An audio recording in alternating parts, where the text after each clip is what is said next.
साल 1995। विजयवाड़ा में वेंकन्ना नाम का एक गरीब रिक्शा चालक रहता था। उसके पास धन नहीं था, लेकिन एक ऐसी दौलत थी जो बहुत कम लोगों को नसीब होती है। मां कनक दुर्गा पर अटूट विश्वास। हर सुबह वो मां का नाम लेकर अपना रिक्शा चलाता और हर रात उसी मां का धन्यवाद करके घर लौटता। एक रात दिन भर की मेहनत के बाद वह सुनसान सड़क से अपने घर जा रहा था। रात के ठीक 12 बजे थे। चारों तरफ सन्नाटा और गहरा अंधेरा। तभी उसकी नजर सड़क किनारे खड़ी एक महिला पर पड़ी। लाल साड़ी, माथे पर बड़ी सी बिंदी और चेहरे पर अद्भुत शांति। महिला ने धीरे से कहा, बेटा, क्या मुझे इंद्र की लादरी पहाड़ी तक छोड़ दोगे? वेंकन्ना ने तुरंत सिर झुका दिया।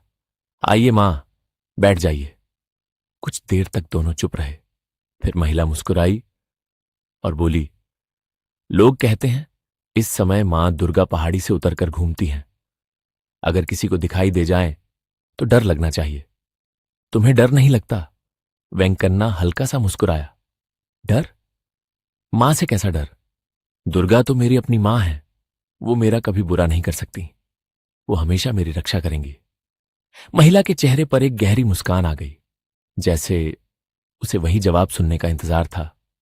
कुछ देर बाद वे मंदिर के पास पहुंच गए, लेकिन जब वेंकन्ना ने पीछे मुड़कर देखा, रिक्शा खाली था।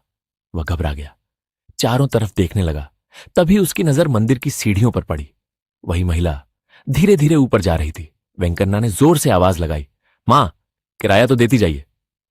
महिला रुकी, पीछे मुड़ी और मुस्कुराकर बोली, दे दिया बेटा। एक बार अपने सिर पर हाथ रखकर देखो। वेंकन्ना चौंक गया। उसे उसका नाम कैसे पता? जैसे ही उसने सिर पर हाथ रखा, उसकी सांसें थम गईं। वहां एक सोने का कंगन था और 10 रुपए का एक नोट। उसी क्षण उसे सब समझ आ गया। उसकी रिक्शा में बैठी वह कोई साधारण स्त्री नहीं थी। वह स्वयं मां कनक दुर्गा थी, जो अपने भक्त की सच्ची श्रद्धा से प्रसन्न होकर उसे दर्शन देने आई थी। कहते हैं, जब विश्वास सच्चा हो तो भगवान मंदिरों में नहीं रहते, वे स्वयं अपने भक्त के पास चले आते हैं। जय माता दी।